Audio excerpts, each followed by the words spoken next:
La France est en faillite. Enfin, pas vraiment, mais chaque seconde qui passe nous en rapproche un peu plus. 3380 milliards 569 547 000 euros. C'est la valeur de la dette française au moment où j'écris cette vidéo, soit plus de 115% du PIB. Chaque seconde qui passe, cette dette augmente de plus de 5 000 euros. Et si la France était une entreprise, ça fait très longtemps qu'elle serait en redressement judiciaire. Mais du coup, est-ce que la France peut faire faillite? Et si oui, il ressemblerait à quoi ce scénario catastrophe? Cette question, elle est pas aussi absurde qu'elle en a l'air. En 2010, la Grèce, membre de l'Union Européenne, a comme nous frôlé la faillite. L'Argentine, le Liban, le Sri Lanka, la liste des pays ayant fait faillite ces dernières années continue de s'allonger. Mais avant d'imaginer le pire, on va déjà voir ce que c'est une faillite d'État. Contrairement à une entreprise, un pays dépose pas le bilan et ferme pas ses portes. Un défaut souverain, c'est quand un État refuse ou n'est plus en capacité de rembourser ses dettes. Les conséquences sont désastreuses, mais différentes de celles d'une entreprise. Déjà, on va commencer par quelques chiffres pour prendre conscience de l'ampleur du problème. Parce que 3380 milliards, c'est quoi exactement? Par exemple, si on représentait la dette de la France en billets de 50, on pourrait faire 7 fois le tour de la planète. Ou plus concrètement, c'est comme si tous les Français héritaient dès maintenant d'une dette de 49 000 euros. C'est aussi 130 années du budget annuel de l'éducation nationale. Mais évidemment, cette dette, elle est pas apparue du jour au lendemain. En 1980, elle représentait que 20% du PIB. Dans les années 2000, environ 60%. Et aujourd'hui, on a dépassé les 115%. La tendance, elle est clairement à l'accélération et accentuée par des crises successives. Les subprimes en 2008, le Covid, la guerre en Ukraine, etc. Mais c'est qui détient réellement cette dette? Parce que, contrairement à une idée reçue, c'est pas majoritairement des investisseurs étrangers qui tiennent la France. Environ la moitié de la dette de la France est détenue par des résidents français, donc des banques, des assurances ou des particuliers. Et quand je dis des résidents français détiennent la dette, je te parle de ton assurance vie, de ton livret A ou de ta retraite. La dette publique, c'est aussi ton argent indirectement. Et donc plus elle devient risquée, plus c'est ta sécurité qui en prend un coup. Le reste de la dette est réparti entre différents investisseurs européens et internationaux. Et la Chine, qui est souvent pris pour exemple, en détient à peine 2%. Mais le vrai problème, c'est pas tant le montant colossal de la dette, mais c'est surtout son coût. En 2025, la France paye quasiment 50 milliards d'euros juste pour rembourser les intérêts de la dette. C'est le deuxième poste de dépenses de l'État juste derrière l'éducation nationale. En résumé, chaque année, on emprunte plus juste pour rembourser les intérêts des emprunts précédents. Et comparé à ses voisins, la France, elle se situe dans la moyenne haute des pays européens. Pour donner un exemple, l'Allemagne, qui est souvent comparée à la France, est bien moins endettée avec seulement 62% de son PIB. Tandis que l'Italie l'est bien plus avec environ 136% du PIB. Le Japon, lui, détient le record avec 250% du PIB, mais sa situation est un peu particulière et on y reviendra un petit peu plus tard dans la vidéo. Mais comment un pays il en vient à faire faillite? Eh bah, comme dans une entreprise, ça commence par une perte de confiance des marchés. Les investisseurs, doutant de la capacité des pays à rembourser leurs dettes, demandent des taux d'intérêt plus élevés pour compenser le risque. Et c'est là que commence le cercle vicieux. Des taux plus élevés augmentent le coût du service de la dette, ce qui creuse davantage le déficit et ce qui accroît encore le risque perçu et donc les taux. Et les agences de notation jouent un rôle crucial dans ce processus. Un simple abaissement de la note souveraine peut entraîner une réaction en chaîne. Aujourd'hui, la France a encore une notation relativement élevée de AA- selon Standard & Poor's, mais avec une perspective négative. Ça signifie que toute dégradation significative aurait des conséquences immédiates sur ses capacités d'emprunt. On va reprendre le cas de la Grèce en 2010. Après des révélations sur des comptes publics maquillés, les taux d'emprunt ont explosé, atteignant 30% à leur pic. Incapable d'emprunter davantage sur les marchés, la Grèce a dû accepter un plan de sauvetage européen accompagné de réformes drastiques. Des coupes budgétaires massives, des privatisations et des réformes structurelles. Le niveau de vie des Grecs a chuté de quasiment 25% en quelques années. Et près de 250 000 personnes ont quitté le pays entre 2010 et 2015, principalement des jeunes diplômés. Tiens, ça me rappelle vaguement quelque chose. Mais l'appartenance à la zone euro, ça constitue à la fois une protection et une contrainte. D'un côté, t'as la BCE qui peut intervenir pour aider les pays en difficulté. De l'autre, un pays peut pas dévaluer sa monnaie pour réduire sa dette. Une option que la France utilisait vachement avant l'euro. Mais imaginons le pire, la France au bord du défaut de paiement. Qu'est-ce qui se passerait concrètement? Le scénario le plus probable, ce serait une combinaison de plusieurs facteurs. Une crise politique majeure, une récession prolongée et une perte de confiance des marchés financiers. Semaine 1. Les agences de notation dégradent la note de la France et les taux d'intérêt à 10 ans explosent. Les marchés boursiers s'effondrent, le CAC 40 perd 20% et les investisseurs étrangers fuient les obligations françaises. Semaine 2. Le gouvernement tente de rassurer la population, mais ça échoue. Les premiers signes de panique apparaissent, file d'attente devant les banques et transfert de capitaux à l'étranger. Alors l'État impose des contrôles sur le mouvement des capitaux. En Argentine, en 2001, les habitants se sont réveillés avec leurs comptes bancaires gelés et les retraits limités à 250 pesos par semaine. Le taux de pauvreté a dépassé les 50% et en 2002, un Argentin sur 5 mangeait plus à sa faim. Face à l'ampleur du mouvement, l'État français impose lui aussi des contrôles sur le mouvement des capitaux. Les virements à l'étranger sont bloqués et les retraits en liquide plafonnés. Semaine 3. La BCE tente une intervention ciblée mais est limitée face à l'ampleur de la crise. L'Europe et le FMI interviennent pour éviter un défaut immédiat et un plan de sauvetage est proposé, conditionné à des mesures de rigueur budgétaire extrêmes. Et c'est ce qui s'est passé en Grèce en 2010. Un plan de 110 milliards d'euros a été accordé en échange de coupes budgétaires historiques et de réformes imposées par Bruxelles. Semaine 4.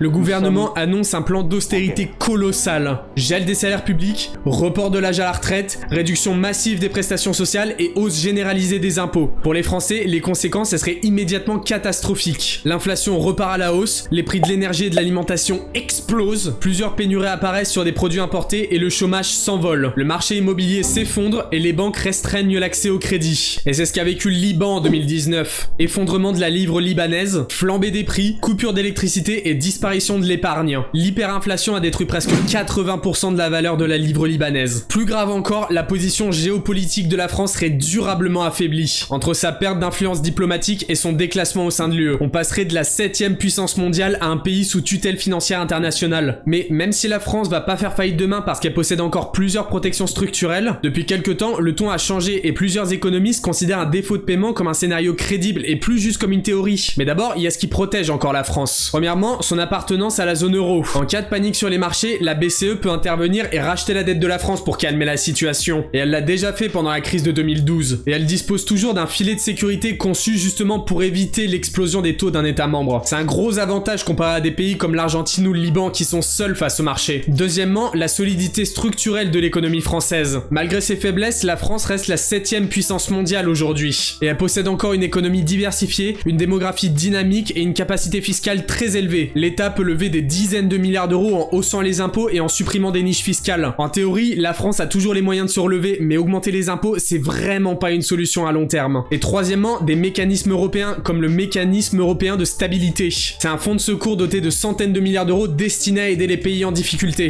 Et quatrièmement, contrairement à beaucoup de pays émergents qui ont fait défaut, la France s'endette dans sa propre monnaie. Elle est donc pas exposée au risque de change qui a précipité la chute de plusieurs pays comme l'Argentine par exemple.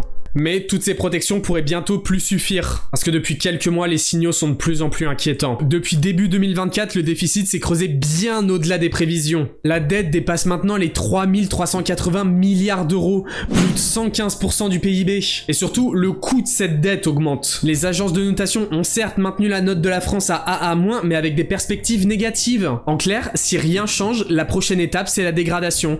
Et à partir de là, c'est le début du cercle vicieux. Baisse de la note, puis hausse des taux d'intérêt, explosion du coût de la dette, panique sur les marchés, nouveau déficit et ensuite une nouvelle dégradation. Certains économistes commencent à dire ce que beaucoup redoutaient. Si la croissance stagne et que le gouvernement français est incapable de reprendre le contrôle de ses finances, un défaut de la France pourrait devenir un scénario plausible dès 2025-2026. C'est pas une certitude, mais c'est pas impossible non plus. Et la crise politique arrange rien. Le gouvernement a déjà été renversé fin 2024. La confiance des marchés est fragile. Et sans stabilité politique, c'est impossible de mener à bien les réformes nécessaires. Oui, la France est protégée, mais c'est extrêmement instable. Et on sait pas pour combien de temps. Et si la prochaine crise économique frappe au mauvais moment, alors même un pays comme la France pourrait se retrouver au bord du gouffre. Le véritable risque pour la France, c'est pas tant un défaut brutal de paiement, mais plutôt une lente dégradation économique. Un pays qui fait défaut disparaît pas contrairement à une entreprise, c'est bien pire, il continue d'exister mais avec des souffrances prolongées pour la population. Tu la connais cette sensation, quand tout devient plus cher autour de toi mais que ton salaire ne bouge pas, ton pouvoir d'achat qui réduit toujours plus. Et un jour tu réalises que tu peux plus t'offrir ce que tu pouvais avant. C'est exactement ce qui attend la France. Pas un crash brutal comme dans les films catastrophes, mais un déclin lent où tous les jours tu dois te serrer la ceinture un peu plus. Les hôpitaux qui ferment, les routes qui sont plus entretenues et les écoles qui se dégradent. C'est ça, la vraie faillite d'un État. Les solutions existent, mais elles impliquent des choix difficiles. Et les théories économiques proposent deux approches principales. La première, plutôt libérale, propose des réformes structurelles pour stimuler la croissance. Simplification administrative, flexibilisation du marché du travail, baisse des prélèvements obligatoires et réduction de la dépense publique. La seconde mise plutôt sur l'investissement public dans des secteurs comme la transition écologique, le numérique ou la santé pour favoriser une croissance qui, à terme, réduirait mécaniquement le poids de la dette. Mais le cas du Japon, il nous montre qu'un pays peut peut fonctionner avec une dette extrêmement élevée sans faire défaut. Le Japon reste solvable parce que malgré une dette de 250% du PIB, la majorité, 90% de sa dette, est détenue par des résidents et que le pays garde la confiance des marchés. Le Japon a des taux d'intérêt proches de zéro depuis 2 décennies et maîtrise sa devise. Ce modèle, il n'est pas transposable tel quel à la France qui dépend largement de créanciers extérieurs et qui maîtrise pas seule sa monnaie. Alors, est-ce que la France peut faire faillite? Techniquement, oui. Un État est jamais à l'abri d'un défaut de paiement, surtout lorsqu'il vit au-dessus de ses moyens depuis plusieurs décennies. La dette dépasse les 3380 milliards d'euros, les intérêts explosent, le déficit dérive et la confiance s'effrite. Et l'État semble avoir complètement perdu le contrôle. Alors oui, la France est encore protégée par la BCE, la zone euro et sa crédibilité passée. Mais ces protections sont pas éternelles et si rien se passe, elles finiront par céder. Le vrai danger, c'est l'inertie, l'illusion qu'on peut continuer comme avant et repousser ces réformes encore 5, 10, 15 ans. Mais un jour, les marchés suivront plus. Et ce jour-là, la chute sera vraiment très violente. Alors non, la faillite de la France, c'est pas une certitude, mais en 2025, c'est plus une fiction non plus. Ça devient un scénario de plus en plus plausible. Et le plus inquiétant, c'est que personne n'a l'air de s'y préparer. Et la solution, elle viendra pas d'un miracle économique ou d'une baguette magique politique. Elle viendra forcément de réformes difficiles et d'un débat sincère sur le modèle de société qu'on veut pour demain. Je te remercie d'avoir suivi cette vidéo. Si t'as aimé cette analyse, n'hésite pas à liker la vidéo et à me dire en commentaire si je suis juste un connard alarmiste. En attendant, moi je te dis à la prochaine.